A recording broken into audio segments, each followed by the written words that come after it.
So ngayon guys, samahan niyo ako sa kaganapan doon sa pinuntahan kong birthday dito sa may Ternate. So itong lugar na to is bundok to ng Ternate na bundok, talagang bundok. So katayan to dito ng manok. So ayan, so kagigising ko lang dyan guys, ayan. At mayroong tumubo sa noo. So ayan yung my birthday, yung aking classmate.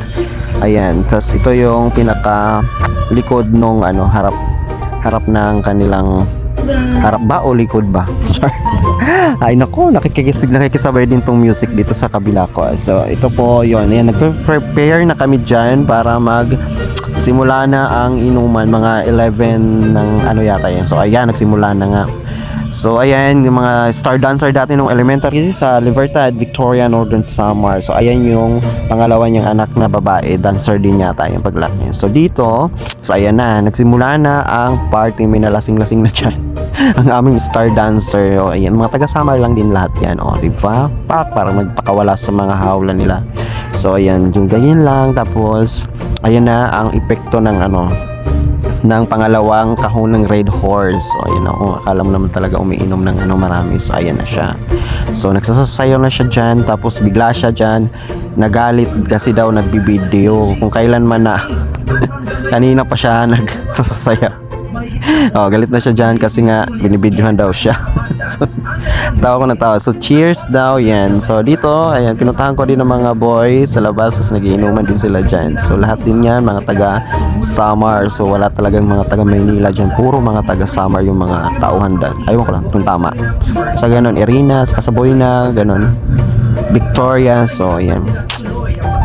So ito yung pinaka lugar nila guys, puro kawayan. Tapos malalayo na yung mga bahay dyan. So ayan yun siya. Tapos napakatahimik dyan guys. And then problema lang dyan guys is walang signal kahit ano. So meron, lalabas ka pa dun sa pinakakalsada nila. So ito yung tatlo nilang anak.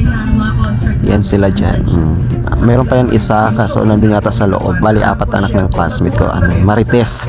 So ayan na nga guys. So pagkatapos ng pangatlong kahon, ito na siya, yung star dancer namin na lasing na. Ayun na, binitbit na ng asawa niya at hindi na kinaya.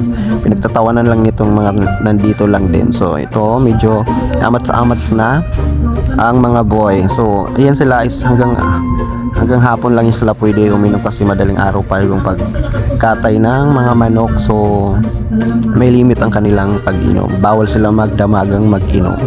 So hanggang dyan lang. Wala pang mga tulog yan sila kasi umaga pa yan sigising. So yan. So dito tinitingnan nila yung nalasing na. Ayan na.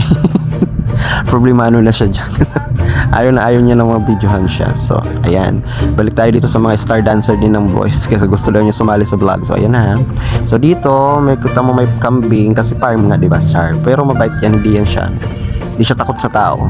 So ayan, ayaw na niyang magbabidyo talaga kasi inaasar-asar na namin siya dyan. So ayun nga. So hanggang dito na lang guys, yan po ang mga kaganapan namin. So thank you for watching. Then don't forget to follow and share guys, and comment rin kayo dyan sa magpapa-shoutout. Thank you guys, bye bye.